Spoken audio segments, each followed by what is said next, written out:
Nah, sekarang pertanyaannya, apakah setiap berganti tahun umat Islam bikin pengajian, bikin ceramah, memperingati 1 Al-Muharram, tahun baru hijrah? Apakah semua yang belajar ini atau semua yang datang memperingati ini mendapatkan kedalaman makna ini dan menjadikannya sebagai pedoman menjalani kehidupan di tahun itu, seperti diinginkan sahabat-sahabat saat diskusi? Atau itu hanya menjadi seremonial saja, duduk, dengar, selesai, dan pulang? Nah, kewajiban kita lah bagi insan beriman untuk mengembalikan pemahaman ini pada pedoman awal, sehingga ketika kita mengkaji itu jadi sesuatu yang kita bawa dalam kehidupan. Ya, sekarang takwa di agenda kehidupan juga ada. Jadi orang takwa itu diantara cirinya orang yang hidupnya teratur. Gitu. Keteraturan itu dia tuangkan dalam bentuk agenda dan visi kehidupan. Kapan sampai kapan? Ila ghad. Ghad itu kalau tanpa alif lam nggak ada batas sampai ujung. Kalau ada alif lamnya dibatasi yang esok. Ya.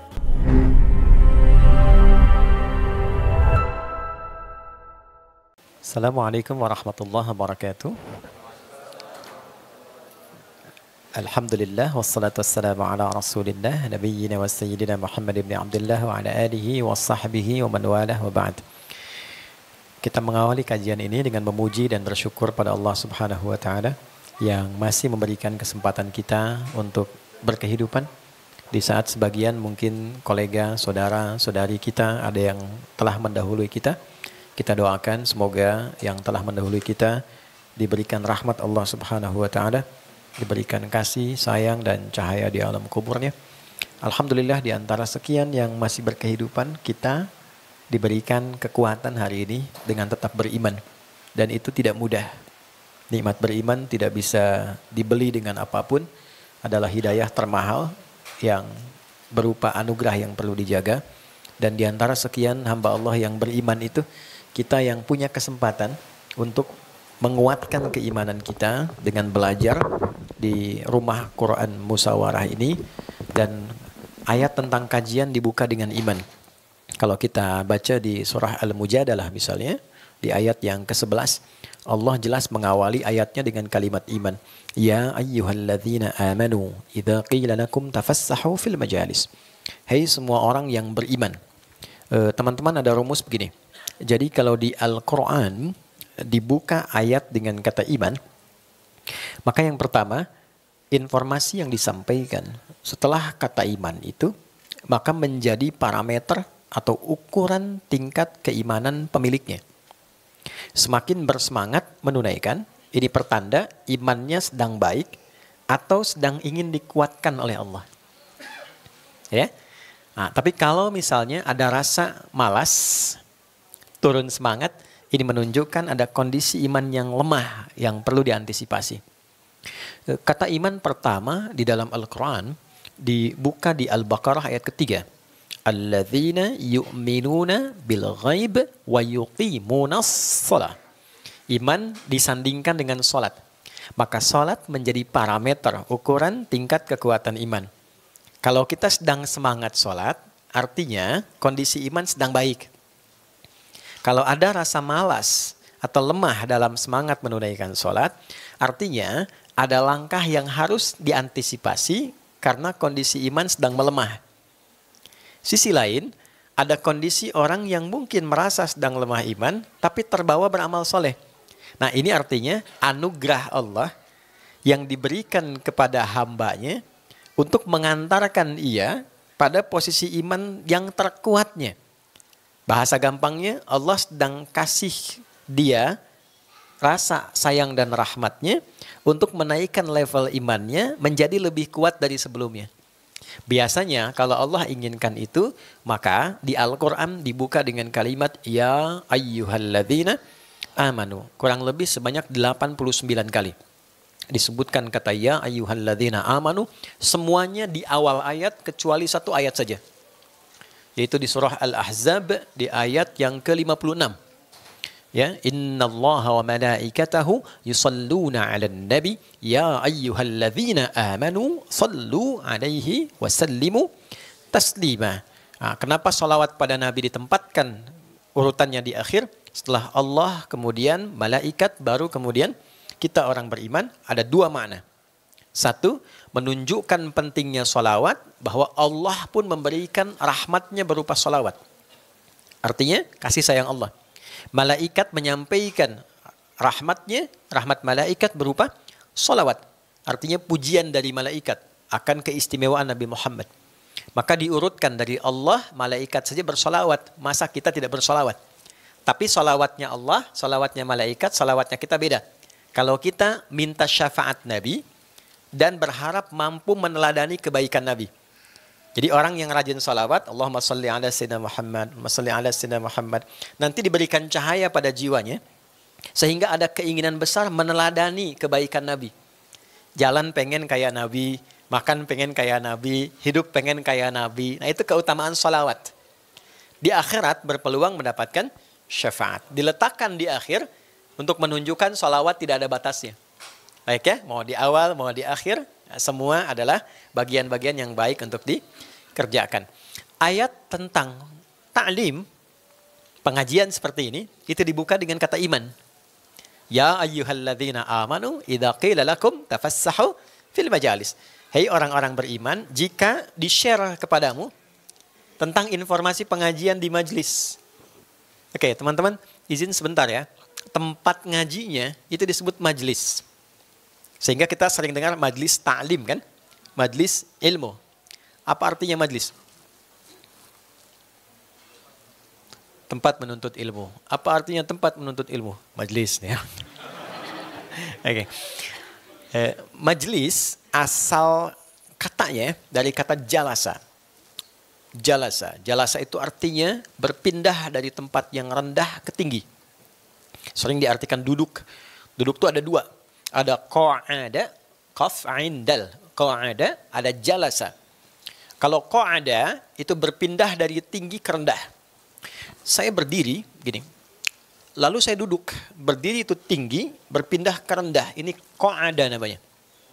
Tempatnya maq'ad, sifatnya qu'ud. Misal, ada orang tidak bisa sholat berdiri karena sakit tertentu. Lalu dia harus duduk. Maka perpindahan dari berdiri qiyam itu ke qu'ud, bukan julus. An-Nisa ayat 103. فَإِذَا قَضَيْتُمُ الصَّلَاةَ فَاذْكُرُوا اللَّهَ قِيَامًا وَقُعُودًا. Maka jika Anda telah tuntas mengerjakan sholat, berzikirlah kepada Allah. Kalaupun tak mampu berdiri, duduk. Oke? Tapi kalau jalasa, berpindah dari rendah ke tinggi. Ana atlub min akhdimas an yajlisa fil kursi. Saya minta kepada Mas Dimas untuk pindah ke kursi. Pakai jalasa. Artinya dari rendah ke tinggi. Tempat yang menampung dan memindahkan seseorang dari posisi rendah ke tinggi namanya majlis. Kenapa majlis ilmu disebut dengan majlis? Memberikan isyarat kalau Anda ingin belajar tentang agama, cari tempat belajar yang isinya mengangkat derajat kita dari posisi rendah ke tinggi. Nah, apa yang terangkat itu? Yarfa'illahu alladhina amanu minkum walladhina utul ilma darajat. Satu, imannya terangkat. Dari imannya lemah jadi naik. Jadi kalau teman-teman bikin pengajian, undang ustadz, ustadzah, standar pertama dari Al-Quran, cari orang yang membuat kita itu termotivasi untuk meningkat iman.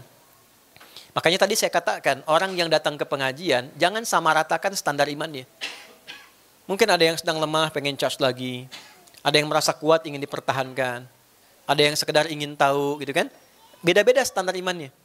Tapi Allah menyamakan semuanya dengan posisi yang serupa dan ingin mengatakan pengajian yang baik membuat engkau semakin yakin dengan imanmu dan semakin dekat dengan Tuhanmu. Standar yang kedua adalah mengangkat kita dengan tambahan pengetahuan yang baru. Jadi kalau imannya nambah tapi ilmunya berkurang, atau iman saja ilmunya tidak terangkat, itu akan membentuk pribadi orang-orang yang kuat, keyakinannya bagus, tapi kosong ilmu. Akhirnya semangatnya ilmu, dia semangatnya tinggi, tapi arahnya bisa keliru. Aku kemarin jarang sholat, gak apa-apa. Aku akan balas sekarang, mulai besok subuh 4 rakaat. Nah, kan? Nah, dia semangat, tapi ilmunya kurang dia. Nah, maka di dua hal ini berbahagialah kita yang terpilih. Dan memang saya bukan sengaja, memang waktu saya dapat konfirmasi tadi malam jam 11. Di perjalanan itu saya masih di mobil. Di mobil perjalanan saya telepon, saya bilang, Mas Dimas pokoknya sampaikan aja, silahkan yang mau ngaji, alhamdulillah, yang sedang sibuk kita doakan. Pokoknya yang ngaji silahkan siapapun ya kita bisa ketemu silaturahim. Itu yang pertama saya sampaikan, mudah-mudahan kita semua senantiasa disayang dan dijaga Allah Subhanahu wa taala. Yang kedua teman-teman, karena ini awal tahun baru, di bulan baru, maka kita coba bawa bekal Quran dan hadis tentang tuntunan menjalani awal dan tahun serta bulan yang baru. Bahasa singkatnya, bagaimana petunjuk Al-Quran dan hadis tentang menjalani tahun baru dalam Islam. Ya. Ini baru kita mulai, tadi mukadimah ya. Oke, teman-teman kita bagi dua ya. Mungkin paling maksimal sampai 11:30. Setelah itu kalau ada yang bisa tanya jawab, kita bisa langsungkan sampai zuhur ya. Jadi nanti saya tanya, Anda jawab. Alhamdulillah supaya untuk memastikan materi yang disampaikan diterima dengan benar. Oke, kita coba, saya izin berdiri dulu. Mohon maaf, saya mohon maaf kalau duduk saya agak lebih tinggi ya. Yang pertama, seperti kita ketahui penanggalan kalender di dalam Islam disebut apa? Oke, hijrah atau hijriyah? Ya, yang hijriyah angkat tangan. Gak apa-apa, menang gak dapat hadiah, salah pun tidak berdosa. Yang hijrah boleh angkat tangan. Sisanya Allahu a'lam ya. Oke, gak apa-apa. Oke, kita tuliskan ini ada hijrah. Maaf, di belakang kelihatan ya? Ibu kelihatan? Iya, nggak, maksud saya ini kelihatan papan tulisnya. Saya tahu ini belum tampak, kelihatan ya? Ibu rajin nyimak ya ini. Saya memang tidak merencanakan untuk bilang, belum saya tulis tidak. Saya pastikan. Ini ada hijrah, gini. Ini besarkan, hijrah. Nah, hijrah. Oke. Kemudian di sini ada hijriyah. Hijriyah. Oke. Hijriyah. Dah, pelan-pelan. Hijrah ini secara singkatnya itu berpindah. Nah ya? Secara singkatnya apa? Berpindah. Tapi asalnya tidak menuntut perpindahan tempat. Oke? Berpindah dari satu kondisi yang kurang baik pada kondisi lain yang lebih baik. Itu hijrah. Kalau pindah tempat, saya pindah dari sini ke sini. Itu orang Arab tidak menyebut hijrah. Oke? Dia menyebutnya dengan intiqal. Ana antaqil min huna ila huna. Ana antaqil min Bekasi ila Bintara. Saya mau pindah dari Bekasi ke Bintara. Saya pindah dari posisi sini ke sini. Itu namanya intiqal. Intaqala yantaqil. Naql. Kenapa handphone disebut naqal? Karena bisa dipindah-pindah. Dari sini dibawa pindah kemana gitu. Ya, kalau yang tidak biasa disebut hatif. Kalau ini bahasa Arabnya naqal. Naqal. Ya, fungsinya dua, buat dipindah-pindah sama nakol yang ngantuk. Nah, ini pindah. Berpindah dari satu kondisi kepada yang lebih baik. Lebih baik. Jadi bukan baik ya, tapi lebih baik. Ya. Oke, berpindah pada kondisi yang lebih baik. Itu dulu. Nah, kalau kita ingin ikut berupaya pindah kepada yang lebih baik itu, maka sertakan ya setelah huruf kedua sebelum akhir di sini. Ini ya-nya. Ke sini pindah. Ya ini namanya ya nisbat namanya, nisbat. Dinisbatkan pada sesuatu. Nabi kita Nabi Muhammad. Saya ingin ikut Nabi Muhammad, pengikutnya Nabi Muhammad, disebut Muhammadi. Oke? Indonesia itu negerinya, negaranya. Orang Indonesia yang ikut ke Indonesia, Indonesi. Gampang tinggal tambah i di ujungnya. Ya? Malaysia, Malaysia. Amerika, Amerika, ya? Gampang kan? Baik ya. Wah, saya misalnya senang barang-barang bekas. Jadi nggak bekas, itu salah itu. Itu tidak. Nah, itu utak-atik namanya ya. Ini nisbat, hijri. Nah, sekarang apa yang diikuti? Apakah ikut pindahnya aja? Atau kalau kita mau ikut nilai-nilai yang terdapat di dalamnya, yang kita sebut lebih baik itu. Saya pengen ikut sifatnya, saya pengen ikut hikmahnya, saya pengen ikut karakternya. Ya kan? Berpindah kepada yang lebih baik. Yang lebih baik itu apa? Karakternya kah? Sifatnya kah? Ya kan? Macam-macamkah itu? Maka diletakkan taknya di ujung untuk menyebut kepada atau menunjuk kepada sifatnya, karakternya. Maka ditambahkanlah kemudian ya di sini, diberikan penanda dengan tasydid. Ini taknya menunjuk pada karakter dan sifat. Hijriyah, upaya untuk ikut meneladani sifat-sifat yang lebih baik yang didapatkan dalam peristiwa hijrah. Pergantian tahun di dalam Islam ditetapkan membawa nama ini, Hijriyah, untuk memberikan petunjuk dan kesan pada orang Islam, berusahalah punya resolusi yang baru setiap tahun untuk bisa menjadi lebih baik daripada tahun-tahun sebelumnya. Ketika Anda belum menemukan apa standar kebaikan yang membuat kita lebih baik dari sebelumnya, maka belajarlah dari sifat-sifat, karakter-karakter yang terjadi pada hijrahnya Nabi Muhammad SAW. Nah, ini kesimpulan yang didapatkan dari hasil diskusi dari para sahabat utama Nabi ketika sedang bermusyawarah untuk menetapkan kalender yang akan digunakan sebagai pedoman oleh umat Islam. Maka Umar bin Khattab radhiyallahu taala anhu ketika meminta pendapat, ada yang mengusulkan beberapa sahabat Nabi, bagaimana kalau seperti yang saudara kita yang Masehi, Nasrani, ya, dengan lahirnya Nabi.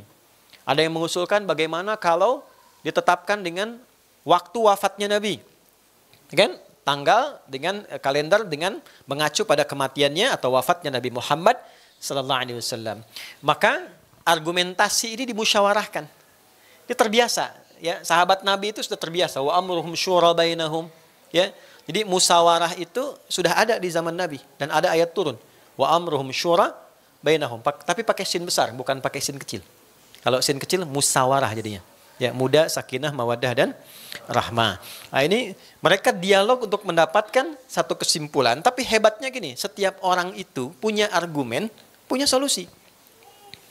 Jadi basicnya argumentasi. Ya, jadi ketika ini mengusulkan, dasarmu apa?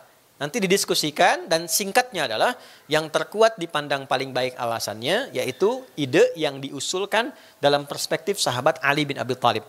Beliaulah yang mengusulkan tentang ini, yang kelak kemudian ditetapkan berdasarkan dari hasil musyawarah ini sebagai dasar kalender di dalam Islam. Nah, sekarang pertanyaannya, apakah setiap berganti tahun umat Islam bikin pengajian, bikin ceramah, memperingati 1 Al-Muharram, tahun baru hijrah? Apakah semua yang belajar ini atau semua yang datang memperingati ini mendapatkan kedalaman makna ini dan menjadikannya sebagai pedoman menjalani kehidupan di tahun itu, seperti diinginkan sahabat-sahabat saat diskusi?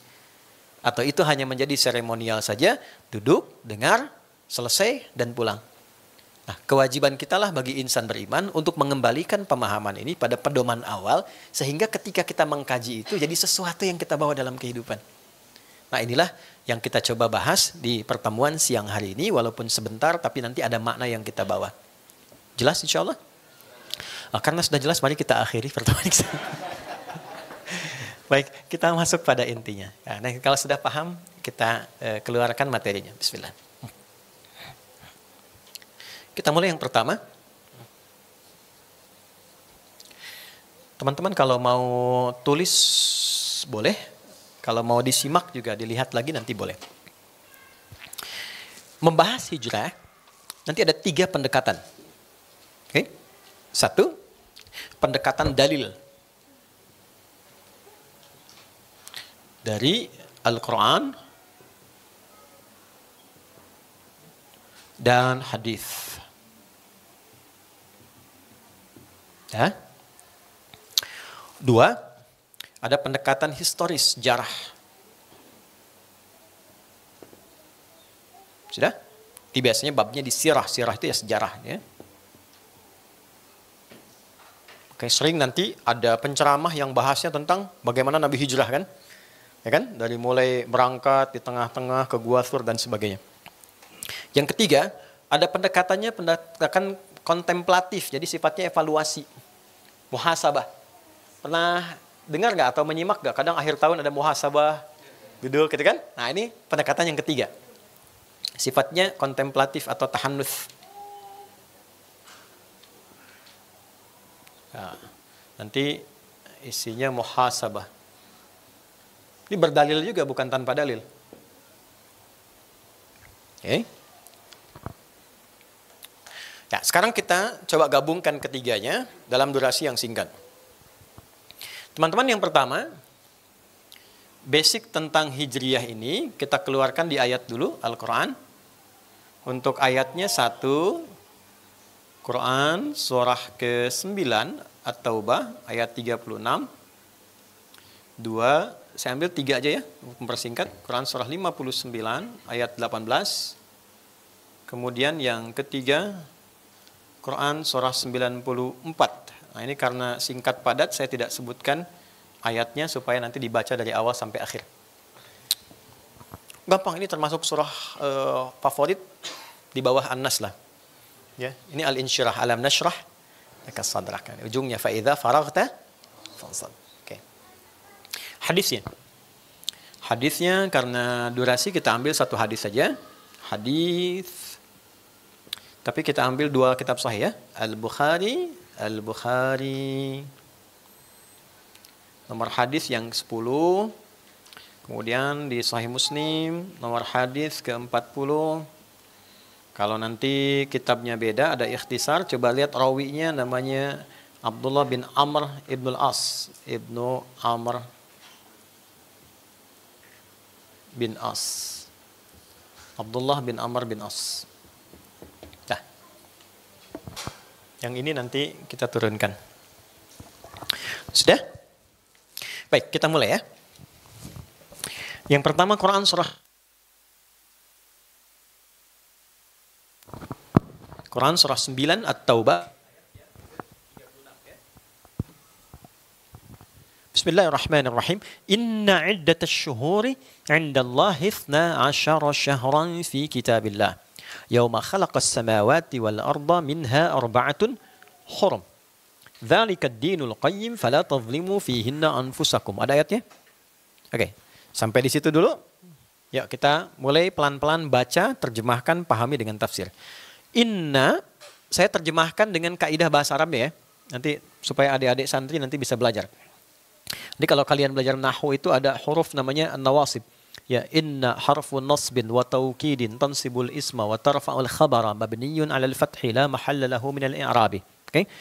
Inna itu huruf yang berfungsi menyampaikan informasi dan menanamkan informasi itu kepada hati terdalam supaya tidak ragu. Namanya nasab. Ya, nasab itu bukan hanya menjadikan kalimat berharakat fathah atau kasrah. Oke, tapi menanamkan informasi itu ke hati supaya enggak ragu. Orang Arab katakan begini, nasabar rajulu asahu fil ardi. Seseorang menancapkan tongkatnya di tanah sampai kuat sehingga enggak goyah. Jadi kalau teman-teman baca Quran, menemukan inna di awal ayat, oke? Inna di awal ayat, ya, wal asr. Innal insana lafi khusr. Cara menerjemahkannya begini, ya. Yakinkan pada hatimu yang paling dalam, jangan pernah ragu.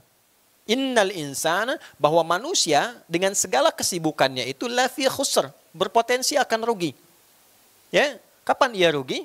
Illal ladzina amanu, ketika tidak menggunakan waktu yang diberikan dengan baik untuk menguatkan iman. Wa amilus salihat, dan iman yang baik itu mengarahkan seluruh perilaku menjadi perilaku yang mulia. Karena itu di Quran semua tindakan perilaku kita itu disebutkan imannya dulu, baru kemudian fungsinya. Mata misalnya ya, mata kan normalnya melihat kan? Tapi bagi kita itu imannya dulu. Kullil mu'minina, katakan pada pria yang merasa punya iman, pakai imannya untuk menjadi lentera bagi pandangannya. Jadi matanya melihat dibimbing oleh iman. Yang menurut imannya tak baik dipandang, maka dia akan palingkan. Maka standarnya standar iman. Karena itu nggak bisa sama. Ya mungkin menurut orang lain ini baik, budayanya bagus. Tapi menurut imannya ini kurang baik. Nanti ada alasannya, kenapa ini harus dipalingkan, nanti ayat lain mengurai. Ini loh alasannya. Dampak gak baiknya seperti ini, pengaruh ke dirimu akan begini. Ya, jelas di sini? Oke. Oke, kembali dengan cara memahami yang sama. Inna iddatasy syuhuri, ya sungguh tancapkan informasi ini pada hatimu yang paling dalam dan jangan pernah engkau goyah dan ragu. Iddatasy syuhuri 'indallahi, bahwa jumlah bilangan bulan dalam setahun itu yang telah Allah tetapkan berjumlah 12. Al-Quran adalah satu-satunya kitab suci di muka bumi ini yang menyampaikan informasi dengan sangat percaya diri dan kuat bahwa setahun itu 12 bulan. Satu tahun, 12 bulan.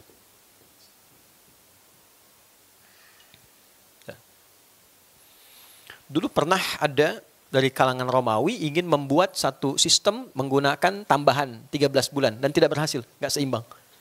Ya, dan ternyata ketika ingin diseimbangkan lagi, ya setahun dibuatnya 12 bulan. Mau menggunakan pendekatan misalnya matahari basicnya ataupun menggunakan pendekatan bulan ya lunar, itu tetap saja ya kembalinya akan 12 bulan. Nah, poinnya bukan ini. Ini menunjuk kepada mukjizat terkait dengan isyarat Al-Qur'an yang dibenarkan oleh ketetapan ilmiah. Jelas? Artinya apa? Jadi kalau secara ilmiah saja itu benar, seharusnya menjadi pintu. Kalau nggak jadi pintu, jadi jendela. Kalau tidak jadi jendela, setidaknya jadi celah untuk menerima kebenaran Islam. Ya, untuk mengenal Tuhan gitu kan. Oke, itu satu dulu. Kemudian, yauma khalaqas samawati wal arda minha arba'atun hurum. Sejak Allah mencipta langit dan bumi untuk berkehidupan, maka bersamaan dengan penciptaan langit dan bumi ini, dihadirkan pula durasi waktu yang dijalani. Bahasa gampangnya begini. Ini Allah ciptakan langit sebagai naungan, ciptakan bumi tempat beraktivitas. Lalu kita kan diminta beraktivitas kan? Ya, di bumi ini dengan pilihan yang kita bisa ambil. Untuk beraktivitas ini Allah kemudian tetapkan durasi waktu. Dibuat sistem waktu. Salah satunya setahun ada berapa? 12 bulan. Nanti sebulan ada sekian pekan. Nanti dari pekan ada sekian hari. Karena itu nanti ada latihan yang kita sebut ibadah itu, ada ibadah harian, ada ibadah pekanan, ibadah bulanan, sampai ke ibadah tahunan. Oke? Untuk memberikan gambaran bahwa ada agenda yang kita siapkan. Singkatnya adalah, ini ada keteraturan waktu. Nah, minha arba'atun hurum. Dari 12 ini, kemudian Allah mengajarkan kepada kita cara menata agenda. Salah satu yang ditawarkan adalah dibagi ke dalam 3 bagian. Ya, 12 dibagi 3 berapa? 4 kan? Ya, kalau bahasa bebasnya gini tafsirnya. Hei, aku kasih setahun 12 bulan. Jangan dijalani begitu saja. Cuman makan, tidur, berangkat, gak tahu arah. Engkau bikin agenda. Setidaknya engkau coba bagi deh. Setahun dalam bagi 3 bagian 4 bulan. Misalnya kan? 4 bulan, 4 bulan. 4 bulan mau dibuat apa? 4 bulan dibuat apa? 4 bulan dibuat apa? Ya, kalau di luar kadang-kadang kan dibagi ke dalam musim-musim kan? Oh, ini musim ini saya kerjakan ini, musim ini saya kerjakan ini. Ketika ada musim panas, saya kerjakan ini. Musim dingin saya kerjakan ini. Demikian seterusnya.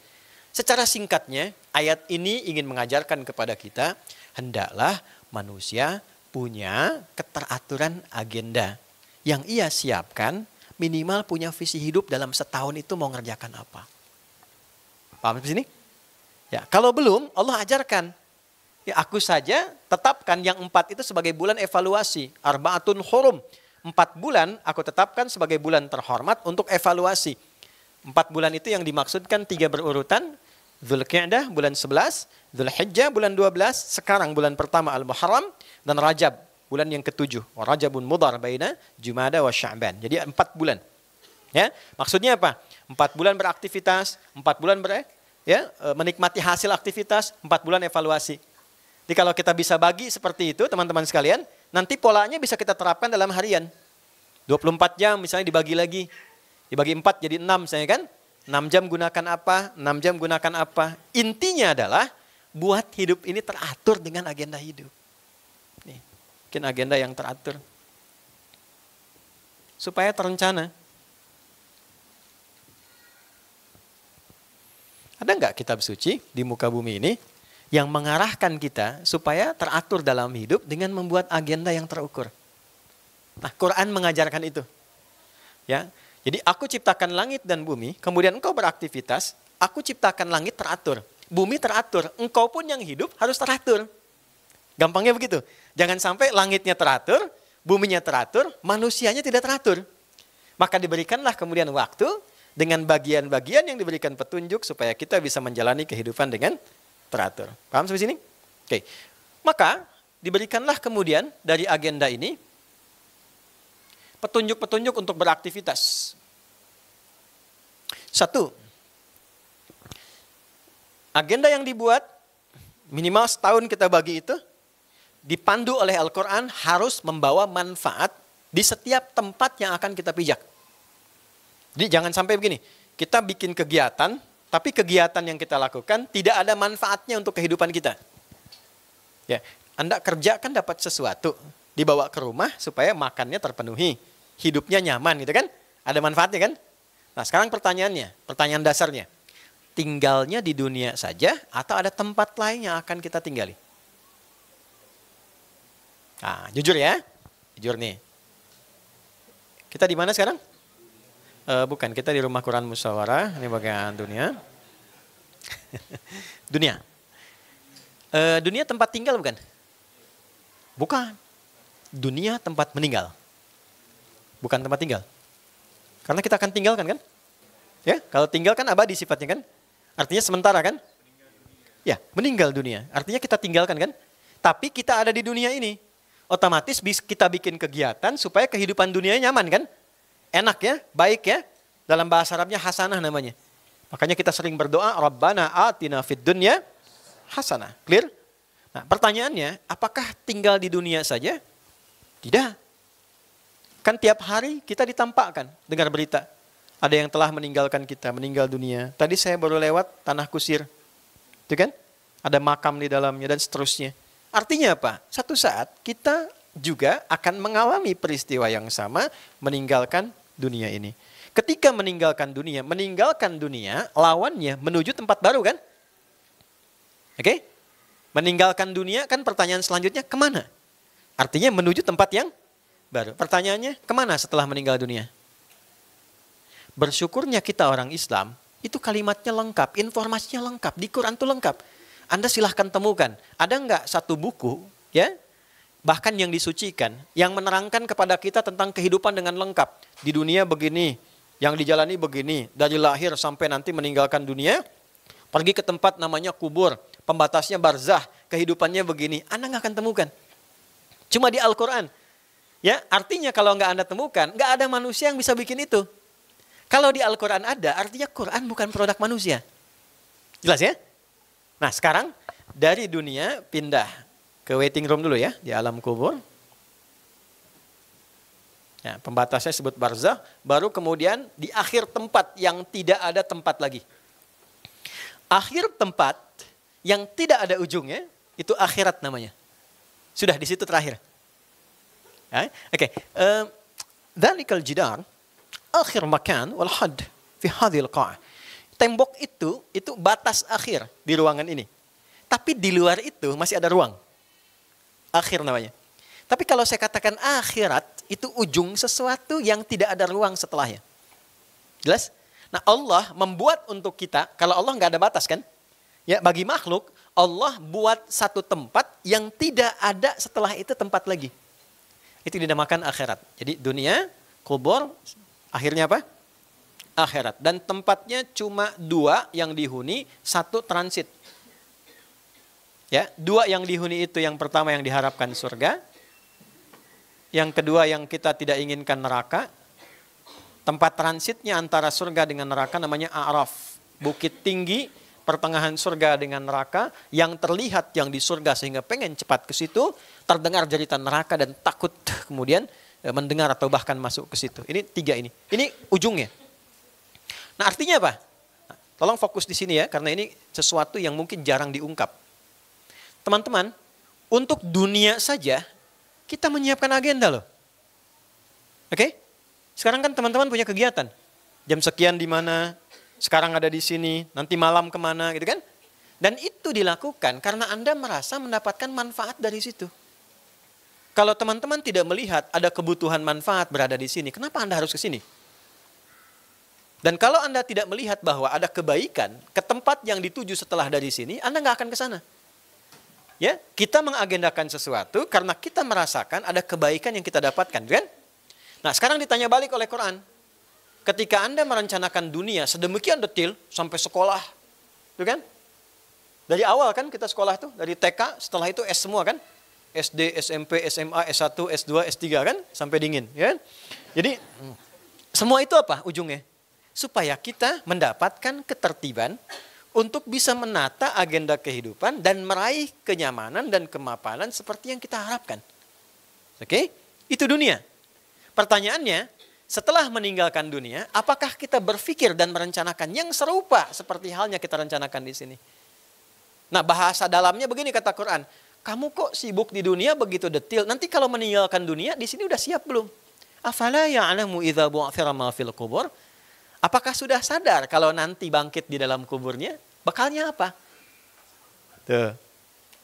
Dan karena nanti ada turun ayat, orang sibuk dengan dunia, sadar dia akan wafat, tapi tidak menyiapkan diri untuk tempat berikutnya. Anda dari sini pengen ke tempat berikutnya, tapi nggak siap-siap. Kendaraan nggak disiapkan, berangkat nggak siap bekal, gitu kan? Kan lelah, capek. Ya kan? Nah sekarang ditanya balik, nanti kuburnya bagaimana? Turun ayat di Al-Baqarah ayat 200, ada orang yang itu dunia oriented gitu, sifatnya duniawi saja. Akhirat gimana nanti? Ya, harusnya dibalik kan, nanti bagaimana kan? Wa minan nasi may yaqulu rabbana atina fid dunya. Bukan, enggak usah ngarang ya. Fid dunya wa ma lahu fil akhirati min khalaq. Ada sebagian orang yang orientasi kesibukannya hanya dunia saja dan dia mengabaikan untuk akhiratnya. Gimana nanti aja gitu. Nah, baru yang ideal itu ayat 201-nya. Wa minhum may yaqulu rabbana atina fid dunya hasanah wa fil akhirati hasanah wa qina adzabannar. Karena itulah orang yang cerdas, apalagi muslim tuh jadi Islam tuh harusnya pintar. Anda boleh cek dalam sejarah, tidak ada orang masuk Islam tidak pintar tuh nggak ada. Ya, orang padang pasir pun begitu masuk Islam ikutan pintar. Gitu. Bahkan logikanya terasah. Orang Arab Baduy masuk Islam, datang pada Nabi. Ya, proposalnya begini, nanti lihat di hadis Muslim, hadis ke-14. Ya. Itu beliau bilang begini, singkat, padat, cepat, dan manfaat.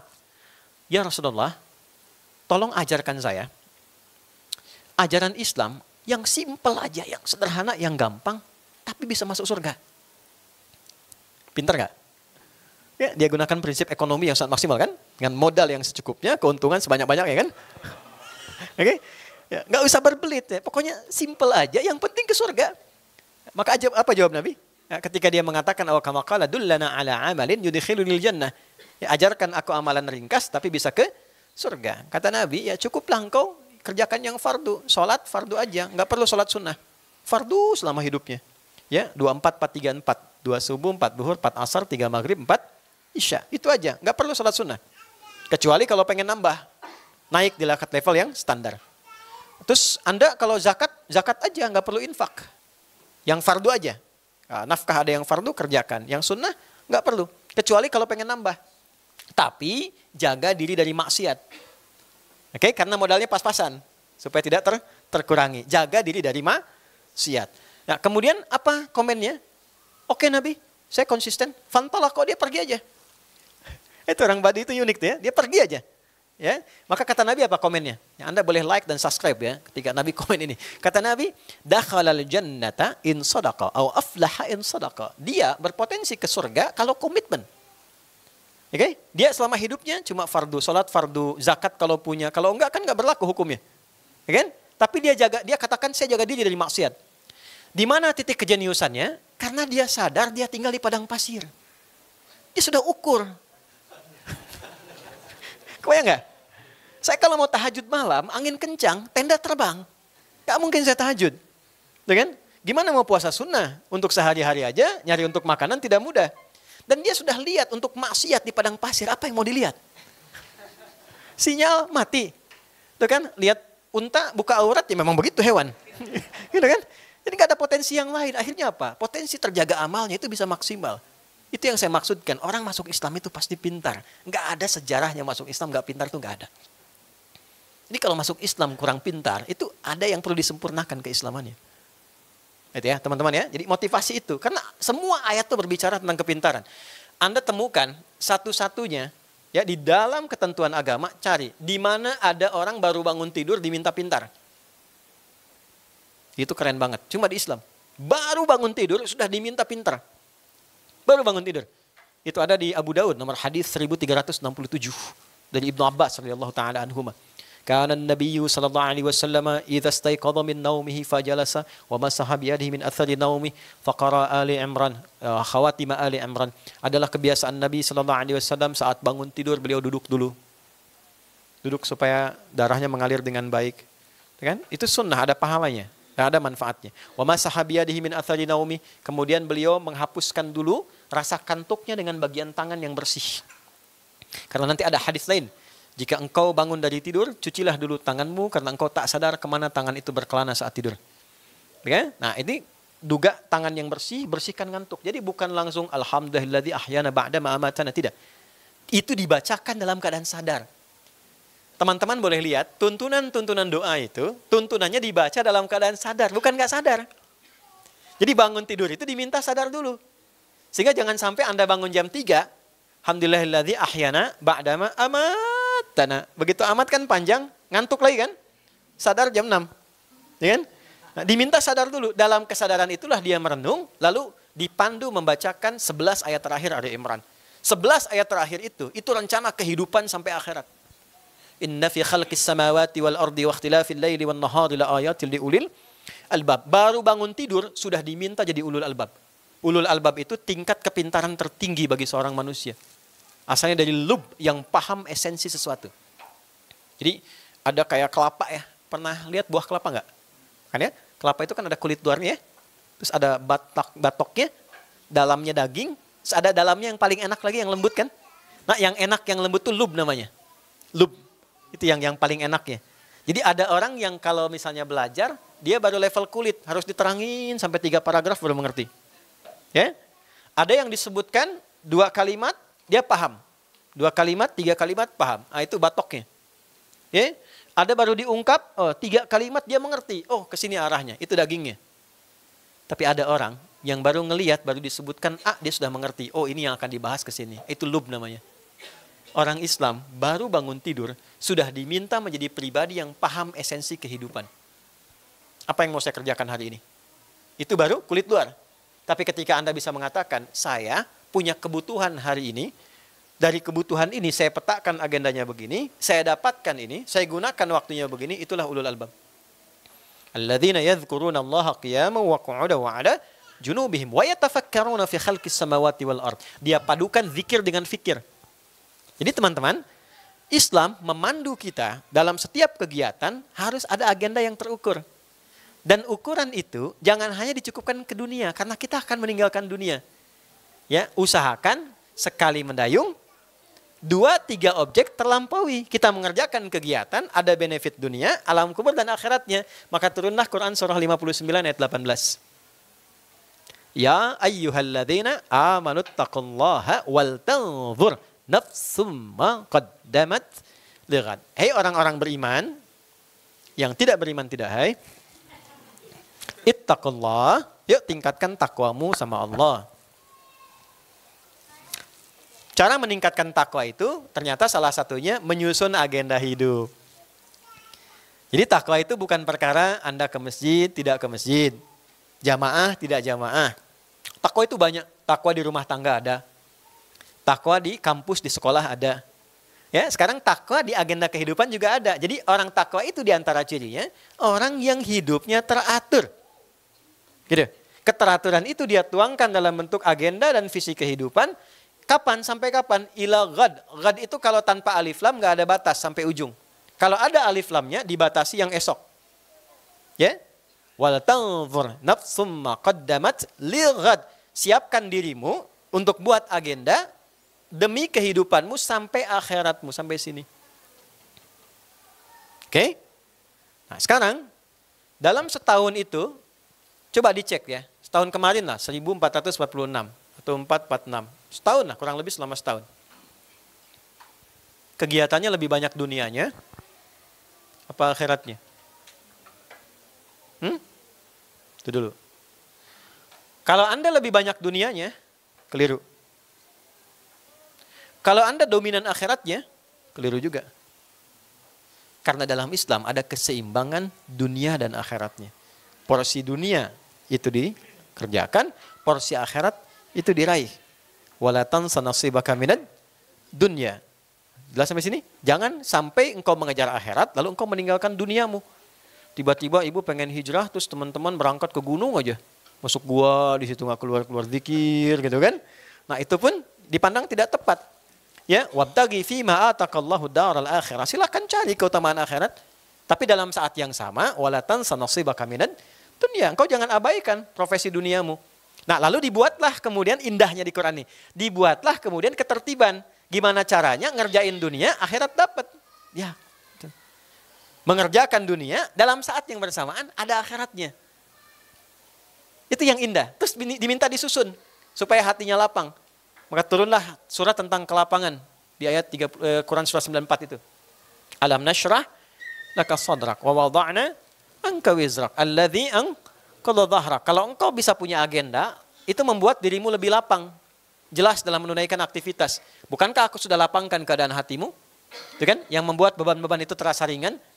Ya, dalam bahasa tentang tafsir agenda ini, kalau Anda, saya, kita memiliki aktivitas yang terukur, punya agenda yang baik, itu lebih ringan, beban-bebannya tertuliskan.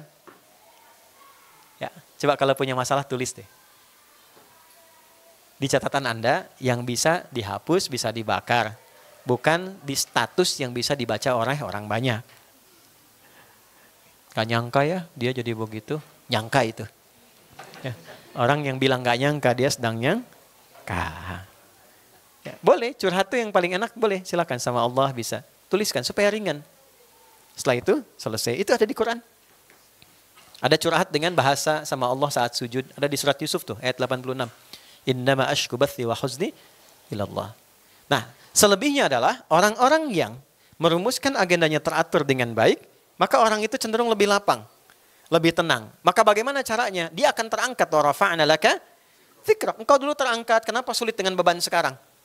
Kesulitan beban yang dirasakan, selain karena hatinya kurang lapang, agendanya kurang teratur. Jadi orang yang tidak teratur hidupnya, itu pasti punya beban. Gak jelas itu. Ya, kalau pengen, diurai, masalah diurai. Kegiatan diurai, maka turun ayat berikutnya, فَإِذَا فَرَغْتَ فَانْصَبْ. Kalau Anda sudah selesai yang sekarang, buat agenda berikutnya, siapkan lagi. Nah, kapan buat agendanya? Kita siapkan dari sekarang. Sampai kapan? Sampai ke ujung ini akhirat. Teman-teman kerja ya, saya kan berangkat nih, dapat proyek, ada kegiatan. Dunianya dapat kan? Akhiratnya gimana? Kan bukan perkara sholatnya saja. Karena setiap langkah kita, kalau diniatkan untuk ibadah demi akhirat, itu dapat. Anda merawat anak misalnya, berbakti pada ibu misalnya, itu kan dituliskan pahalanya. Ya, bikin teh, kegiatan biasa, kasih ke ibu kita, ke ayah kita, diberikan. Tapi ketika diniatkan karena Allah, itu punya nilai akhirat. Birrul walidain dituliskan. Itu yang saya maksudkan, sekali mengerjakan, 2-3 tempat terlampaui. Nah sekarang, pertanyaan dasarnya adalah, dari kegiatan setahun, sudahkah agenda itu benar dikerjakan sesuai ketentuan Allah untuk mendapatkan kebaikan di 3 tempat ini? Rumusnya sederhana, amal soleh. Buat agenda amal soleh untuk kebaikan dunianya, kubur sampai akhiratnya. Pekerjaannya itu amal, pekerjaannya sudah soleh belum? Lisan berkata itu amal, sudah soleh belum perkataannya? Telinganya mendengar itu amal, pendengarannya sudah soleh belum? Ya kan? Nah kalau dipastikan semua kegiatan soleh, maka berbahagialah, potensi akhiratnya lebih dekat ke surga. Karena surga itu di Quran ketika pertama disebutkan, itu sandingannya dengan ini, amal soleh. Ada di Al-Baqarah ayat 25. وَبَشِّرِ الَّذِينَ آمَنُوا وَعَمِلُوا الصَّالِحَاتِ أَنَّ لَهُمْ جَنَّاتٍ تَجْرِي مِنْ تَحْتِهَا الْأَنْهَارُ. Muhammad viralkan dan berikan kabar gembira pada hamba-hambaku yang menggunakan imannya untuk mengoleksi amal soleh. Jadi kalau bicara, dia pastikan bicaranya baik, Allah senang. Kalau bekerja, dia cari pekerjaan yang tidak punya masalah dengan ketentuan Allah. Oke? Apapun yang dia kerjakan, dia pastikan berusaha soleh. Kata Allah, kasih kabar gembira pada orang yang komitmen demikian. Anna tanamkan pada hati mereka, jangan sampai ragu, lahum jannatin tajri min tahtihal anhar. Aku sediakan aneka surga sesuai dengan amal soleh yang mereka kerjakan. Di surga itu nanti ada 8 pintu, setiap pintunya itu depannya tulisannya amal soleh. Pintu puasa, pintu zakat, pintu sholat, pintu berbuat baik pada orang tua, pintu macam-macam. Itu yang memanggil kita pulang saat di akhirat. Gak bisa klaim, pintunya manggil sendiri. Nanti ada algoritmanya. Begitu tersambung, frekuensinya masuk kita. Kalau bukan penghuninya gak bisa ngaku-ngaku. Aku dipanggil, tiba-tiba gak bisa masuk. Itu otomatis itu. Oke? Nah sekarang, kembali. Berapa banyak amal soleh yang kita kumpulkan selama setahun ke belakang? Bicaranya sudah soleh belum? Bandingkan dengan yang kedua. Yang konsekuensinya ke sini, ke neraka. Amal salah, beda tipis. Oke? Ada soleh, ada salah. Bukan salah yang pemain bola ya, Liverpool. Yang temannya dia Toyota meninggal kemarin dalam kecelakaan itu ya. Amal soleh, amal salah. Oke, sekarang dalam setahun ke belakang. Jangan setahun lah ya, terlalu jauh. 1 hari kemarin, kira-kira bicaranya banyak salahnya, banyak solehnya. Kan? Nah, bicara sama siapa aja, keluarin aja. Sama pasangan, sama orang tua, sama kawan. Ya, berpikirnya banyak salahnya, banyak solehnya. Nah, sekarang akumulasikan setahun. Kira-kira kalau itu diakumulasikan, masih bisa layak nggak punya bekal ke surga? Oke? Gitu. Nah ini dulu, renungannya ke situ. Makanya kenapa materi nomor 3 muhasabah sering didahulukan. Untuk memberikan satu gelombang kesadaran pada diri. Bahwa kita ini pengen ke surga, yakin meninggal, tapi yakin bahwa saya masih banyak salah. Ya? Terus solusi yang ditawarkan apa? Nah, gini, gampangnya. Yang pengen ke surga angkat tangan. Surganya Firdaus sama Nabi Muhammad. Nah, nggak cukup dengan amin, sebentar dulu. Siapa yang merasa bekalnya cukup untuk ke situ angkat tangan. Siapa yang merasa amalnya banyak yang salah tapi pengen ke surga angkat tangan. Nah ini kan yang terjadi kan. Merasa banyak salahnya tapi pengen ke surga. Dan surganya nggak nanggung Firdaus kan. Oke? Baik, sekarang solusinya apa? Maka dalam rapat itu kembali ke awal tadi. Dalam rapat itulah dibincangkan bagaimana memberikan pedoman yang kita jadikan resolusi sekarang sehingga jadi legasi untuk umat Islam di setiap generasi. Kalau kamu pengen kembali, lakukan begini. Karena inilah yang mencetak generasi-generasi terbaik yang langsung disebutkan oleh Nabi. Ya, khairul qarni, ya, khairul quruni, masa terbaik itu qarni, zamanku. Tsummal ladzina yalunahum. Kemudian setelah itu generasi setelahnya. Lalu generasi setelahnya. Nah, generasi setelah Nabi ini rapat untuk merumuskan apa yang disebut terbaik dari Nabi ini. Maka keluarlah satu kata, hijrah. Jadi saya 1 jam itu untuk menerangkan itu saja. Hijrah. Jadi hijrah itu bukan ikut kajian, ikut kelompok, membawa tagline. Bukan itu poinnya. Hijrah itu adalah resolusi terdalam yang mengarahkan kita menjadi pribadi yang lebih baik dalam kehidupan. Gitu. Hijrah itu hak semua orang yang ingin pengen baik. Yang ingin menjadi baik. Nah, tinggal pertanyaannya, apakah setiap orang yang hijrah itu memahami dan mengetahui panduan hijrah yang pernah diajarkan Nabi pada para sahabat ini, sehingga dirumuskan dalam rumusan kalender yang tiap tahun kita peringati. Itu intinya. Jelas? Nah, tadi di awal kita sepakat bahwa saya berhenti di 11.30. Nah, kalau teman-teman pengen teruskan 10 menit, saya coba uraikan panduannya, lalu kita berhenti. Bagaimana? Oke, alhamdulillah. Gambaran singkat tadi bisa dipahami ya? Oke. Nah, oleh karena itu, sekarang kita masuk ke hadisnya. Qala haddatsana qala an Abdullah bin Amr bin Al-As radhiyallahu taala anhuma anin Nabi sallallahu alaihi wasallam qala, perhatikan kalimatnya dari Nabi. Al-muslimu man salima al-muslimuna min lisanihi wa yadihi. Wal muhajir man hajara ma nahallahu anhu. Ya, paham? Tidak. Al-muslimu, orang Islam yang sejati itu. Oh, ini standarnya Nabi ya. Orang Islam yang sejati itu, dia punya karakter. Karakter dasarnya man, siapapun dia. Jadi man itu menunjuk objek yang tunggal tapi sifatnya general. Jadi kalau ada man, rasakan Nabi bicara ke kita secara personal. Ngajak bicara ke kita. Hei Adi, hei Fulan, hei Fulanah gitu kan. Oke, siapapun dia, lintas jabatan mau siapapun. Makanya saya senang mengartikan man siapapun. Karena ada kan di mushaf itu man barang siapa kan. Nah, saya sampai detik saya duduk ini, saya belum temukan tuh barang punya siapa tuh. Ya, makanya saya memilih siapapun. Man salimal muslimuna, muslim sejati itu punya karakter standar siapapun dia. Man salimal muslimuna adalah orang yang menghadirkan kenyamanan bagi orang Islam lainnya. Min lisanihi wa yadihi, dari unsur pokok penting dari tubuhnya, yaitu potensi salah lisan dan tangannya. Awas teman-teman, hati-hati nih ya. Standar Nabi yang pertama, orang Islam yang baik itu, karakter pertamanya, orang yang memberikan kenyamanan untuk orang Islam yang lainnya. Ini singkat, padat tapi tajam.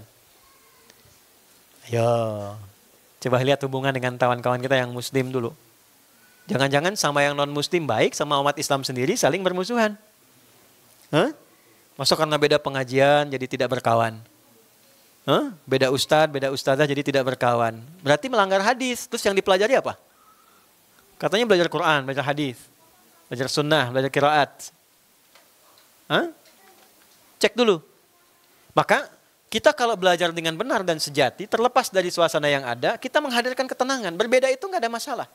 Tapi dalam perbedaan itu, ada ruang-ruang kita untuk bisa nyaman bersama, beraktivitas, bersilaturahim dengan baik. Walaupun pilihan itu kembali dengan konsekuensi masing-masing. Nah, tapi yang menarik apa? Ternyata yang disinggung oleh Nabi, itu standarnya adalah lisan dan tangannya. Saya coba cari-cari kenapa yang disebutkan lisan. Karena ternyata lisan itu juru bicara, kata Imam Al-Ghazali itu di kitabnya Ihya Ulumuddin, lisan itu juru bicara dari semua keadaan yang dirasakan oleh hati dan tubuh kita. Kan? Kalau pengen tahu seseorang hatinya ingin seperti apa, lihat bicaranya bagaimana. Kelihatan getarannya. Apakah marah, apakah sedang maaf sekali, ya sedang cuek, apakah sedang perhatian, dari bicara kelihatan kan? Ya. Kalaupun dia nggak bicara, dia keluarkan dengan tangannya. Dulu kita cari-cari gimana tangannya. Tafsir ulama dulu itu tangannya yang ngambil ini, melakukan ini. Sekarang saya baru paham, ternyata tangan pun ini juru bicara lisan. Kalau lisannya diam, tapi tangannya nulis status kan jalan.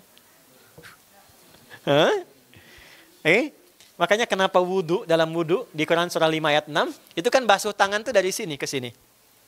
Ya, wa aidiakum ilal marafiq, dan tanganmu dibasuh sampai ke siku. Jadi ayatnya bukan mengatakan siku ke sini. Walaupun kalau Anda wudu buka keran begini, wudunya sah. Tapi yang bagus ambil dari sini ke sini. Ya, kenapa? Salah satunya ternyata untuk mengevaluasi seluruh organ tubuh yang digunakan dalam berinteraksi. Karena itu kenapa setelah wudu doanya doa taubat. Asyhadu an la ilaha illallah wa asyhadu anna Muhammadar Rasulullah. Allahumma ij'alni minat tawabin. Ya Allah, jadikan aku orang taubat. Apa taubat itu? Taubat itu kembali dari jalan yang salah ke arah yang soleh.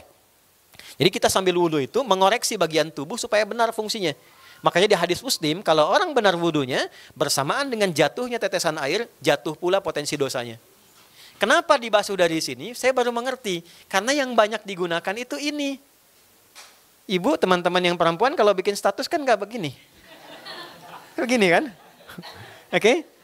Nah, makanya yang standar pertama, coba deh selama setahun ke belakang, lisannya udah nyenengin orang belum? Nah, terus tarik dulu ke dunia hidup kita yang nyata, jangan jauh-jauh dulu. Saya sebagai suami kalau bicara istri nyaman nggak? Ya kan? Orang tua nyaman nggak? Baru ke teman. Kita nulis sesuatu, orang nyaman nggak? Intinya apa? Orang yang baik, orang yang benar, adalah orang yang dimanapun dia berada, orang merasakan nyaman dengan hadirnya dia. Itu poinnya. Dan itu bisa dilakukan dengan melatih pertama kali inti dari hasil atau juru bicara dari jiwa kita, yaitu lisan dan tangan. Nah, kalau belum mampu menjaga itu dengan baik sehingga banyak kesalahan yang dikoleksi, maka lanjutkan hadisnya. Wal muhajir, dan orang hijrah yang sejati itu, bahasa gampangnya hijrahlah. Oke? Wal muhajiru man hajar, ialah orang yang memutuskan cepat berubah. Muhajir itu orangnya harusnya kata kerjanya hajar, yang santri ya pakai alif besar hajar. Tapi ke hadisnya dirubah, dihilangkan alifnya menjadi kecil, hajar. Kalau alif dihilangkan artinya cepat. Kalau Anda merasa kurang bekalnya, terlalu banyak koleksi amal salahnya, cepat berubah. Jangan banyak pertimbangan. Ya, berbuat baik itu disegerakan, jangan banyak dipertimbangkan. Sama dengan taubat. Sebab kalau amal baik itu diundur, berpotensi tidak dikerjakan atau kehilangan kesempatan. Sama dengan taubat diundur, maut bisa datang lebih cepat dari apa yang difikirkan. Oke, maka man hajara ialah orang yang memutuskan cepat berubah menjadi lebih baik. Manahallahu anhu, segala yang tidak baik yang dilarang Allah untuk dirinya. Secara singkat, yang pertama dikerjakan adalah ini tentang kontemplasi dulu. Dari dalil yang disebutkan. Yuk, kalau bicara setiap masuk tahun baru, yang dilakukan apa? Duduk dulu deh. Cek, kenali diri kita, Ma'rifatul Insan. Saya menulis buku ada judulnya Ma'rifatul Insan, kenali diri kita. Tulis satu-satu. Dari atas kepala sampai ujung kaki. Teman-teman gak usah panjang-panjang ya. Setahun berapa hari ya? Kurang lebih 365 hari ya. Kalau kita hitung kan. Ya, yang menggunakan pendekatan Masehi ya. Yang solar ya. Kalau yang lunar kurang lebih 356-an ya. Bagi coba dengan tubuh kita. Tubuh kita ada berapa organ? Dari ujung kepala sampai ujung kaki. Bagi. Misal. Ya, dari kita ambil dari rukun sholat aja yang turun. Kita ambil misalnya 13 kan ya. Turunan ke bawahnya. Bagi misalnya 13, 365 bagi 13. Ya, atau bagi misalnya ke berapa bagian? 10 lah, misal kayak supaya cepat. Berapa bagian untuk menggenapkan saja. Maka dibagi kepala, terus kepala bagi lagi mata, telinga, lisan. Nanti setelah itu dari mata turun ke jangan langsung ke hati. Dari lisan dulu, terus ke tangan, ya, baru ke hati sampai ke ujung kaki. Nah, ini yang dilatih 365 dibagi. Misal, sepekan ini saya pengen latihan mata. Ya, gampang bagi 12 deh, 12 bulan. Maka sebulan pertama latihan mata dulu, memandang yang betul. Sampai terasa pandangannya pakai iman. Sampai terasa betul imannya, itu membimbing mata itu untuk memandang. Sampai terasa bahwa ini pandangan iman. Ya, jelas gak? Dulu ada grup nasyid tuh dari Malaysia tuh. Pandangan mata selalu menipu. Ada ya yang gitu ya? Pandangan hati selalu. Ada ya kalau nggak salah tuh. Saya pernah ingat itu ada tahun 90-an itu kurang lebih. Nah, harusnya Anda yang hafal ya. itu latihan tuh, pandang mata. Enak, sampai kita merasa nyaman. Oh, saya tahu ada iman dalam mata saya.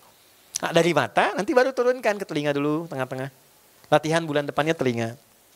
Sampai telinga merasa nyaman, setelah itu lisan. Sampai merasa bahwa ada iman dalam lisan itu. Nanti puncaknya sampai ke kaki, sehingga nanti menjadi Quran yang hidup. Qurannya bukan sekedar dibaca. Jadi matanya memandang pakai Quran, telinganya pakai Quran, sampai ke ujung kaki. Sampai menjadi kalimat, wa innaka la'ala khuluqin azim. Ya, khuluqul Quran. Dia menjadi Quran yang berjalan. Manusia seutuhnya. Kalau sudah seperti itu, maka semua bagian tubuhnya dipandu oleh Allah. Dia berperilaku dengan kasih sayang sehingga orang merasa nyaman. Hamba Allah yang diliputi kasih sayang. Bahasa Arabnya ibadur rahman. Maka turunlah ayat di surah Al-Furqan itu.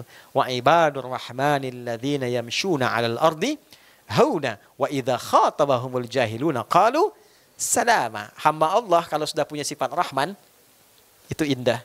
Bergaulnya nyaman, orang senang. Kalau diprovokasi dia keluar kalimat yang meneduhkan, menyejukkan bagi banyak orang. Itulah inti kita sebagai muslim. Itulah hijrah. Nah, jadi kalau kita sekarang katakan saya pengen hijrah, sederhananya, kita pengen menata diri kita lebih baik dari sebelumnya. Tinggalkan yang dinilai tidak baik menurut Allah dan Rasulnya.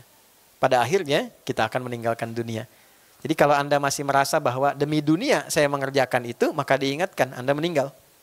Makanya kenapa urutannya setelah itu kuburan. Gitu ya. Kalau Anda cek di surat Abasa itu lebih jelas lagi. Ya, kalau kita buka dari ayat 24 ya, sampai seterusnya.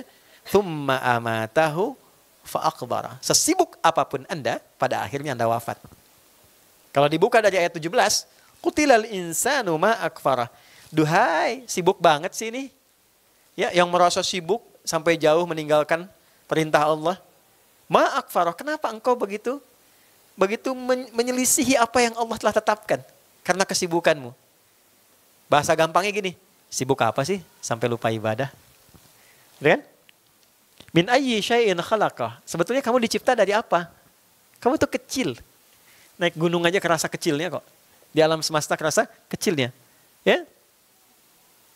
Min ayyi syai'in khalaqa min nutfatin khalaqahu faqaddara. Ya, Anda itu kecil, awalnya perpaduan spermatozoa dengan ovum, Allah rawat, lalu lahir, thumma sabila yassara, terlahir, berkehidupan, terus merasa sibuk, lupa bahwa akan meninggal. Thumma amatahu, kamu meninggal loh. Fa'akbara, setelah itu dikubur. Nah, jadi kalimatnya simpel tapi dalam. Engkau sibuk mencari duniamu tapi lupa hanya untuk bahkan kuburmu sebelum akhiratmu. Nah, kalau Anda lupa di situ, saya lupa, kita lupa, balik hijrah. Wal muhajir, hijrahlah yang sejati, balik lagi. Jelas sampai sini? Nah, itulah kalau kita pengen mulai menguatkan karakter itu pada diri kita, ingin memulai karakternya, maka tambahkan ta, kemudian ikutkan ya. Ya nisbah, maka berubah jadi hijriyah. 1447 hijriyah. Maksudnya apa? Setelah 1447 tahun dari peristiwa hijrahnya Nabi, apakah kita termasuk orang yang berkomitmen untuk berubah jadi lebih baik seperti dulu Nabi dan sahabat meninggalkan keadaan untuk menjadi yang terbaik. Nah, itu kesimpulannya. Terus prakteknya gimana? Harus pakai sirah. Coba lihat perjuangannya. Nabi untuk berubah itu nggak mudah, teman-teman. Naik gunung dulu, lewatin 6 bukit, turun lagi, terus tinggal dulu di dalam gua Thur berapa lama, jalan lagi 400 kilo. Antum tempat enak, tempat ngajinya bagus, AC-nya nyala, sound systemnya bagus, setelah ini ada makan bareng-bareng snacknya gitu kan. Nah, kalau dengan semua ini belum membuat kita lebih baik, perlu difasilitasi apa lagi? Nah, maka cari tipikal 5 orang untuk hijrah. Kesimpulan cepatnya dalam 1 menit. 1, cari karakter Abu Bakar. As-Siddiq. 2, karakter Ali bin Abi Thalib. 3, yang perempuan, teman-teman, Asma binti Abu Bakar. 4, bagi yang punya anak-anak ini, ya, karakter Abdullah bin Abu Bakar. Dan yang kelima, teman-teman yang sibuk, yang biasa banyak di aktivitas di jalan dan sebagainya, Amir bin Fuhairah. Amir bin Fuhairah, 5 orang. Pelaku hijrah yang langsung terkoneksi dengan keberangkatan Nabi. Abu Bakar As-Siddiq, Ali bin Abi Thalib, Asma binti Abu Bakar, Abdullah bin Abu Bakar, yang kelima Amir bin Fuhairah. Ya, oke, tawaran selanjutnya. Saya selesai 10 menit tambahan tadi, bahkan 15 menit. Kita punya waktu 13 menit. Kalau Anda ingin buka tanya jawab, saya buka. Kalau Anda ingin saya buka tentang 5 orang ini, saya jelaskan yang 5 ini dalam waktu yang singkat. Pilih diskusi atau kita buka dulu yang 5 ini? Sepakat? Jadi jangan nunggu maghrib ya, kita buka sekarang ya. Oke, bismillah. 1, Abu Bakar. Teman-teman, yang dipilih menemani Nabi siapa? Pertanyaannya kenapa? Itu dulu, itu kuncinya. Kata kuncinya, kenapa yang dipilih Abu Bakar As-Siddiq? Bukan Ali bin Abi Thalib. Ali keponakannya Nabi, lingkaran Nabi, keluarga bait Nabi. Yang dipilih Abu Bakar. Oke, 1. Loyalitas tanpa batas. Nih, Abu Bakar itu sahabat yang paling loyal. Bila dibandingkan dengan Ali bin Abi Thalib, mungkin masih pintar Ali. Walaupun Ali masih muda. Dengan Umar, mungkin masih pintar Umar. Tapi Umar duluan yang dipilih menemani Abu Bakar. Teman-teman, saya coba dalami sedikit. Kesimpulan pertamanya, beliau itu adalah orang yang paling cinta dan loyal pada Nabi tanpa batas. Saya gambarkan ya. Saat Nabi butuh harta, dukungan materi di dalam perjuangan, beliau bahkan sampai titik terhabisnya, titik terakhirnya. Yang Nabi perlukan apa? Saya berikan. Jalan hijrah nih teman-teman. Itu ke depan, ke belakang, ke kanan, ke kiri. Nabi paham, tapi Nabi konfirmasi supaya terdengar di lisannya langsung, supaya viral ke kita. Untuk kasih contoh. Kenapa engkau ke depan, ke belakang, bolak-balik? Kita gelisah. Kata beliau, saya ingin memastikan kalau saya ke depan, Nabi aman di depan, jalannya itu lancar. Kalau ada pun jebakan atau sesuatu yang membahayakan, saya yang kena duluan. Kalau masih ada musuh yang mengejar, karena kan beliau dikejar, biar saya yang jadi korban duluan. Melindungi Nabi. Naik, masuk Gua Thur, itu beliau tes dulu lempar pakai batu, dalam sirah disebutkan, lalu masuk duluan. Dan masih mengulurkan tangannya ke satu lubang untuk mengetes. Statementnya sangat indah. Saya ingin memastikan tempat ini aman bagi engkau ya Rasulullah. Kalaupun ada binatang buas, aku yang terkena duluan.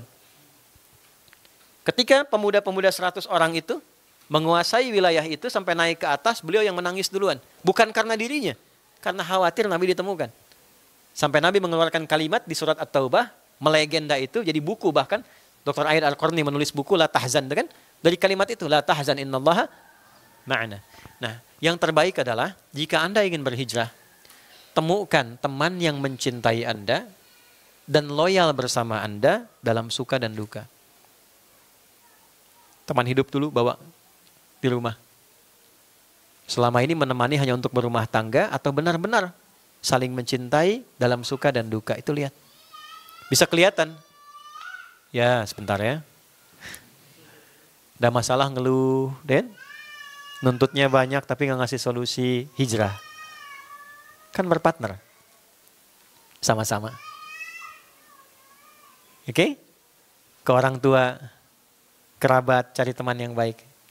Jadi hijrah itu nggak bisa sendirian. Cari guru yang betul-betul perhatian pada Anda, bukan hanya transfer pengetahuan. Kalau Anda menemukan yang seperti itu guru yang sangat baik. Ya, perhatikan, lihat perkembangan, tanya kabar, dia doakan. Kadang tanpa Anda tahu, dia konfirmasi, lihat, dia coba doakan. Guru yang baik. Bukan cuma ngajar dia pulang, tidak. Walaupun tidak salah, dia telah menunaikan tugasnya. Tapi kalau Anda dapat yang seperti itu luar biasa. Oke? Satu. Jadi hijrah tidak bisa sendirian. Hijrah kita butuh partner yang betul-betul satu frekuensi dengan kita untuk menjadi baik. Makanya kalau teman-teman yang akhwat, yang perempuan, dengan segala hormat ya, rasa sayang saya kepada Anda semuanya, Anda berubah nih, pengen misalnya pakai hijab dan sebagainya. Maka bukan menjauhi, tapi mulai mengatur kegiatan itu supaya bisa menjaga hijab Anda. Ya, kalau Anda misalnya masuk lagi pada ya circle atau misalnya lingkungan yang menuntut Anda untuk melepas, ya lepas lagi. Ya, bagaimana caranya kita tetap bisa menggunakan itu sampai kita merasa istiqomah dan kita bergaul di lingkungan manapun bangga dengan hijab yang kita kenakan. Tanpa membatasi dengan siapapun kita bergaul. Bisa dipahami gak? Ya, sama dengan teman-teman juga. Udah sholat, udah bagus, gaul dengan teman yang ngajak gak sholat. Ya jadi gak nyambung lagi. Ya tidak harus meninggalkan mereka, tapi kita punya komitmen sampai kita punya kemampuan, kalaupun diajak kita bisa ngajak. Jelas gak? Itulah teman yang baik. Dalam suka dan duka. Jadi bukan teoritis saja, langsung digambarkan. Maka teman-teman coba lihat sirahnya Abu Bakar itu. Supaya bisa belajar. Kedua, Ali bin Abi Thalib. Masih muda. Nah, ini cocok nih buat idolnya yang muda-muda teman-teman. Ya. Beliau pintar. Bahkan levelnya jenius. Ya, tampan. Menantu Nabi, keponakan Nabi. Tapi yang paling hebat yang bisa ditiru, beliau patuh pada keputusan Nabi. Ali, kamu tidur di tempat tidur saya ya. Itu kan yang diincar oleh para pengintai Nabi. 100 orang loh, pasukan khusus, taruhannya kematian. Abu Bakar yang nemani, Ali diminta tidur. Menempati posisi tempat tidur Nabi. Resikonya kematian, gak ada pilihan. Saya baca beberapa referensi buku-buku sejarah, saya tidak pernah dapatkan Ali protes, gak ada. Misal Ali tanya, ya Nabi jangan saya lah, Abu Bakar aja yang tuaan dikit. Kan enggak juga. Tetap beliau. Ya, jadi dia tinggal di situ, beliau di situ, sampai kemudian Allah tetapkan. Oh ini bukan Muhammad SAW, sudah ditinggalkan. Artinya apa? Kalau Anda sudah mendapatkan arahan yang baik, apalagi Allah dan Rasulnya Anda baca dan sebagainya, jangan banyak tawar, kerjakan. Allah katakan, aqimus sholat kamu ya, sholat aja, gak usah ditawar. Oke? Nabi katakan, udah prioritaskan orang tuamu, prioritaskan ibumu. Udah, lakukan aja, nanti lihat hikmahnya setelah itu. Anda jangan lihat saya sekarang seperti ini, tidak. Tapi pelajari juga bagaimana kita berusaha berbuat baik pada ibu. Bagaimana kita berusaha sabar menghadapi tantangan dan sebagainya. Ya, artinya apa? Nggak mungkin Allah perintahkan tanpa sayang, itu nggak mungkin. Kalau Allah kasih ujian pasti karena sayang. Kalau Allah kasih tambahan pasti karena sayang. Kalau Allah beri musibah pun pasti karena sayang. Karena hanya Allah yang punya sifat kasih dan sayang. Bismillahirrahmanirrahim. Anda baca 17 kali dalam sehari, tapi Anda nggak gunakan sifat kasih itu dalam kehidupan Anda. Ya, begitu mendapatkan kenikmatan, sayangnya nggak dipakai, sehingga semua blas dilewati. Ketika kena ujian, langsung mengadu, tapi lupa menempatkan kasih Allah dalam ujian itu. Jadi kalau kita pakai Bismillahirrahmanirrahim, bahkan dalam musibah, dilapangkan hatinya, dikenalkan hikmahnya, ini loh maksudnya gitu. Maka dari situ yang ada kebahagiaan. Banyak orang dulu yang paham tentang ini, ketika diuji malah senang. Alhamdulillah ya Allah, Engkau titipkan masalah ini padaku, bukan pada yang lain. Ini tanda Engkau perhatian padaku. Ya. Makanya kalau Allah perintahkan sholat, sholat aja. Jangan pernah ditinggalkan. Karena nggak enak kalau ditinggalin itu. Anda merasa nggak enak kalau ditinggal kan? Ya. Terus kita tinggalkan Allah. Hati-hati yang perempuan belum nikah ya, hati-hati itu. Ya, kalau ada yang melamar ke rumahnya cek dulu sholatnya bagus gak? Ya kalau nggak sholat pertimbangkan dulu. Allah aja ditinggalkan apalagi Anda.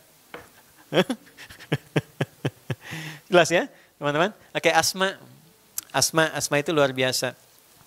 Teman-teman energik, kreatif, hebat. Terus hobinya juga luar biasa. Itu kan naik turun bukit, 6-5 bukit. Beliau nyiapkan makanan. Teman-teman senang masak misalnya, bagus silahkan masak yang bagus. Ya, terus berbagi. Yang hebat apa? Asma itu saking kreatifnya, begitu nyiapkan makanan, terus wadah tempatnya itu nggak ada pengikatnya mau jatuh. Beliau langsung sobek bagian bajunya, dijadikan 2, satu buat sabuk, satu lagi buat pengikat tempat makanan. Sehingga disebut Dzatun Nitaqain. Maksudnya apa? Jadilah perempuan yang selalu semangat, selalu kreatif, dan selalu merespon setiap keadaan itu dengan presisi. Ya, dengan terukur. Itu Asma. Nanti teman-teman cari sendiri. Sirahnya Asma binti Abu Bakar. Abdullah bin Abu Bakar itu dari kecil diajarin fisiknya yang kuat, akalnya yang sehat, ibadahnya yang bagus. Sampai ditugaskan langsung tolong amati. Ini orang Quraisy masih ngejar enggak? Selain ngantarkan makanan, lihat ke bawah. Maksudnya apa? Kalau punya anak-anak, dari kecil dilatih selain fisiknya yang sehat, olahraga yang bagus, diajarkan juga ya ilmu-ilmu yang baik sehingga terasah pengetahuannya sesuai dengan bakatnya. Dulu orang kalau sudah 9 tahun tuh apalagi perempuan itu matang semua. Ada 3 orang anak kecil laki-laki datang ke depan Ka'bah. Ini viral. 3-tiganya bilang gini, ya Allah izinkan aku nanti jadi presiden. Temannya bilang, ya Allah izinkan aku kalau dia presiden aku panglimanya. Yang satu bilang, ya Allah izinkan aku kalau dia presiden, dia panglima, aku penasehatnya. 3-tiganya berdoa, dalam waktu yang durasi singkat, anak itu masih kecil, ukuran 5-7 tahun lah. Ya, dewasanya, di masanya, 3-tiganya ini mendapatkan apa yang mereka harapkan waktu kecil. Satu jadi presiden, kedua panglima, yang ketiga penasehatnya. 3-tiganya jadi semua. Yang saya ingin katakan, di usia dulu anak kecil itu visioner. Karena Islam mengarahkan orang tuanya seperti itu. Coba cek sekarang. Anak-anak, teman-teman semua, anak-anak saya, anak-anak kita semua, kita punya tugas itu. Minimal jadilah seperti Abdullah bin Abu Bakar. Fisiknya bagus, ilmunya juga bagus, dan ibadahnya itu juga istimewa. Ya, ajarkan dari sejak dini ya, teman-teman tahu caranya masing-masing. Terakhir yang ketiga, Amr bin Fuhairah. Itu penghapus jejak. Penghapus jejak. Jadi begitu Nabi jalan, dihilangkan supaya tidak ketahuan orang yang mengikuti. Ya, di antara hikmahnya adalah selalu membuat strategi yang baik dan dibawa ke ilmu hikmah menutup amalan yang kira-kira tidak harus dipublikasikan. Tuh. Jadi kalau ada kegiatan yang kira-kira nggak harus orang tahu ya tutup aja, hapus jejaknya. Jangan cuma di lagu menghapus jejak. Tuh ya. Nah, tapi buktikan dalam kehidupan yang nggak bagus hapus supaya riyanya hilang. Amal nggak usah disebut-sebut. Alhamdulillah ini ada rumah musyawarah, ini fulan-fulan gini. Jaga hatinya. Kalau nggak bisa jaga hati, ambil yang sir. In tubdus sadaqati fa ni'ma hi wa in tukhfuha wa tu'tuhal fuqara fa huwa khairul lakum. Kalau Anda mau yang sifatnya terbuka, nggak apa-apa kalau bisa jaga hati. Tapi kalau nggak bisa jaga, silent aja. Pilih mode silent. Disamarkan aja. Jelas ya? Nah ini gambaran-gambaran 5 sosok. Jadi untuk berhijrah, 1, niatkan punya teman yang baik. Oke? Yang kedua, berupayalah untuk menaati Allah dan Rasulnya. Yang ketiga, selalu berusaha mengembangkan pengetahuan. Sehingga iman itu ditopang oleh ilmu yang kuat. Yang keempat, selalu semangat, kreatif, walaupun orang memandang kita biasa-biasa. Maksudnya apa? Dari Asma tadi yang perempuan. Orang menyebutnya kamu perempuan, kamu terbatas. Tidak. Buktinya Asma juga bisa naik bukit. Buktinya Asma juga semangat. Buktinya Asma juga pintar. Dan yang terakhir, kalau sudah beramal, jaga amal itu dengan baik. Tidak harus kemudian marak dipublikasikan.